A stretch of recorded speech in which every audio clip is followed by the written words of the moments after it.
In today's video, I'm going to be talking about some of the greatest successes I have had buying silver and gold. Let's get into it.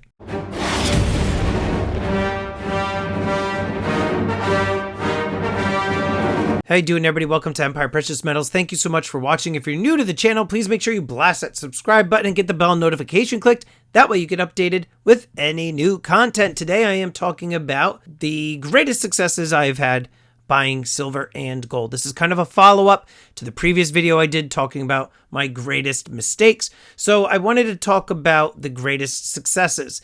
Hopefully some of the tips and things that I talk about in this video will help you with some of your decision making in the future when it comes to stacking silver and gold as well as collecting. I have some notes over here on the side that I'm going to look at from time to time. So you see me looking up here, that's what I'm doing.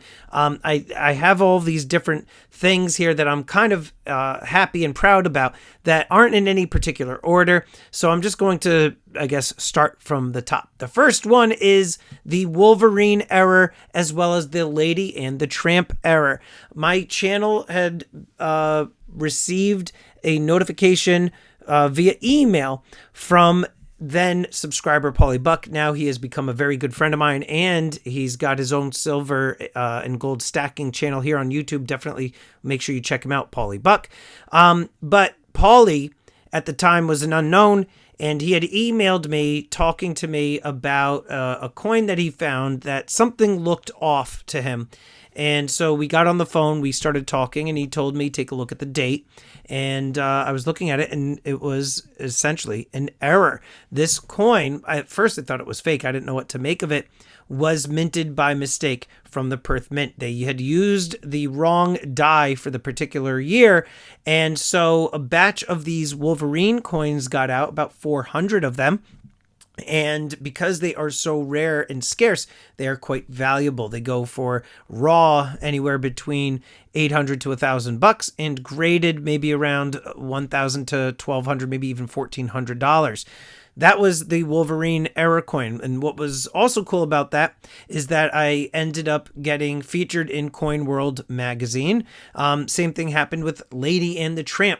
A subscriber reached out to me and told me that they have a coin that looks to be an error. And they remembered that the story that I had broke with the Wolverine error. So they reached out to me about this particular Lady and the Tramp coin. Sure enough, Coin World magazine and I started to get to work, and we figured that what ended up happening is a batch of these Lady and the Tramp error coins were minted by mistake. And in this situation, the entire reverse was completely flipped, a completely flipped mule error. So those coins also are quite valuable. They were selling anywhere between $600 to $800 raw on my auctions.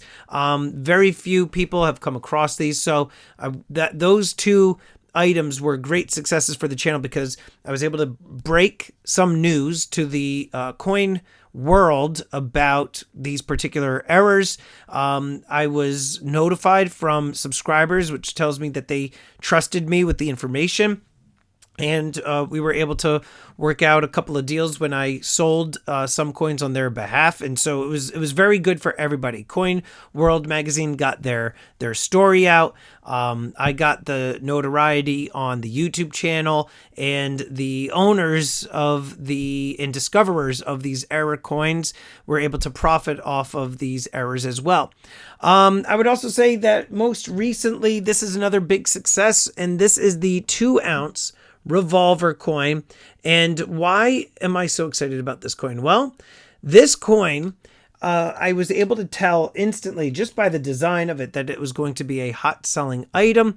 And I probably got around like 50 or 60 of them. I was very, very gung-ho about this particular coin, and sure enough, it did sell, and it's still selling very, very well. There's only 5,000 of those coins minted. I think they're up to maybe around 3,500 in terms of how many are released, just by going off of some of the serial numbers that I've seen. But being that there's such a limited mintage of 5,000, they start the initial retail around $230. Those are the first in the series that are going to end up doing very, very well. So you definitely want to get your hands on one of those if it's not too late for you. So in terms of successes, made a lot of decent profit off of those. To kind of go along with those, I would also say the Black Flag series, like the Queen Anne's Revenge, Royal Fortune, Ching Shi. What's the other one I'm thinking of here? Rising Sun. These coins were released from APMEX. They were huge sellers. Now that they've sold out, the profits, the premiums on them have skyrocketed. So the next Black Flag series coin that releases, I'm going to be buying quite a few, probably at least 60 to 100. Yeah, I was proud of those. Did very, very well on them. Same thing with Marvel. Marvel, in my opinion, is just such a world-renowned brand. Those do very, very well. I was able to essentially pick the Marvel coins that were going to do very well out of the 9 in the series, and was able to make a pretty decent amount.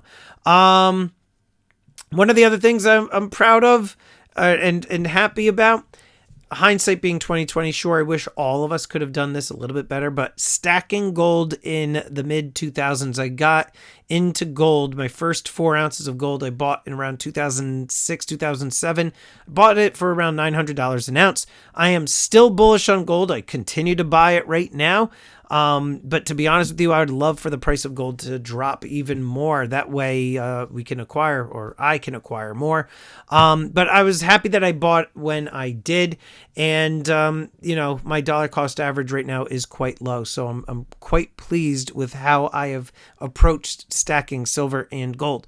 Also in terms of flipping purposes and spotting like a good collectible, the Gold Check Lion, I believe it was like the 2021 Gold Check Lion. I knew instantly this was going to be a beautiful coin, a success. Very few of these were minted, maybe only 1,700 or so. And I was able to buy a couple of them, flip them for around $3,000. And I was able to replenish, so I was able to have my own in my deep stack. And so I was very happy about that. I've never sold gold items for that much of a profit before. Right now, also, I do have a Queen's Beast Completer coin. These things were going for dirt cheap when they came out, and on eBay they are now going for $3,000. They were selling initially for around $1,800, and I bought one because I didn't collect the series, and I figured, oh, you know what? Let me get this coin because it's it's cool. It's got a lot going for it, and it's cheap. And I did not expect that it would end up doing so well in terms of resale value. And then lastly, I would say my very first challenge coin.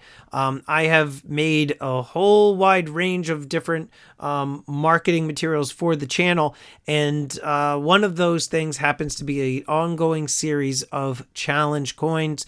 They're not precious metals, although I have made some that were pure silver. But these challenge coins, they sell very well on the auctions, Tuesdays, 7 p.m. Eastern.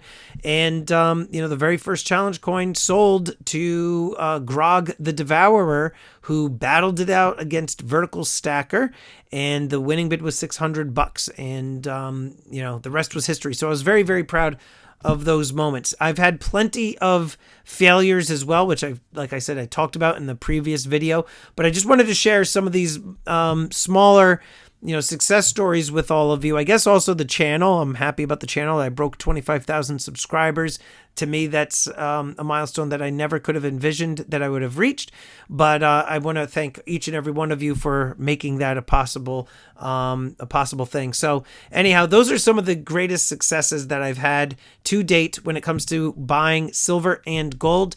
Make sure, aside from kicking yourselves, because I know a lot of you that are watching this video have probably made some silver and gold buying mistakes in the past, don't beat yourself up too much on those things. Look to the bright side of some of the decisions that you made when it comes to your silver and gold acquisitions. I'm sure you've done some good things as well. So definitely share with me some of your greatest success stories down below. It could be buying silver and gold 30 years ago when it was really, really cheap, and having the foresight to buy it back then. Man, I wish I was buying back then, but listen, I was in my mid-20s when I first bought gold, and I was, somebody in their mid-20s getting into gold. That's something that you don't always see. So I was happy about that. But anyway, let me know in the comments down below, what are some of your greatest silver and gold success stories?